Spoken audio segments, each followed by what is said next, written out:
উফ বাবা, ফাইনালি চাকাতে পাম্পটা খুলে দিলাম। এবার শুধু মার কাছে গিয়ে বলতে হবে যে সাইকেলের চাকাতে পাম্প নেই। দেখো বন্ধুরা, তোমরা হয়তো ভাবছো যে আরে রাহুল ভাই এসব তুমি কি করছো। আচ্ছা, আমার সামনে যে একটা ঝকঝকে নতুন লেজেন্ডারি গাড়ি দেখতে পাচ্ছ, এই যে গাড়িটা, এটা আমার বাবা এক সপ্তাহ আগে দুবাই থেকে কিনে আনে। এবার কথাটা হচ্ছে যে আমি ভাবছি এই গাড়িটা নিয়ে আমি স্কুলে যাব, কিন্তু মাকে আমি অনেকবারই বলেছিলাম, কিন্তু মা কোনো মতেই রাজি নয়। তাই আজকে এই দেশি জুগাড়টা। চলো তাহলে স্কুল যাওয়ার জন্য রেডি হয়ে আসি, কারণ এরপরে হবে খেল।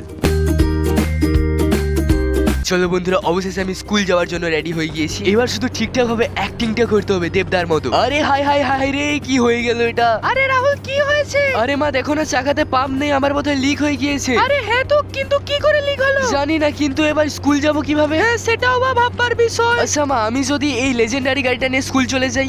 কি বলছিস? মানে মা, আজকের দিনটা, কালকে তো আমি সাইকেল সারিয়ে নেবো। আচ্ছা ঠিক আছে, যা, কিন্তু সাবধানে, ক্র্যাক যেন গাড়ি কোনো না লাগে। এই তো মোক্ষম সুযোগ। চলো তাহলে গাড়িটা নিয়ে স্কুলে যাওয়া যাক। তাহলে বন্ধুরা, এভাবে স্কুলে যেত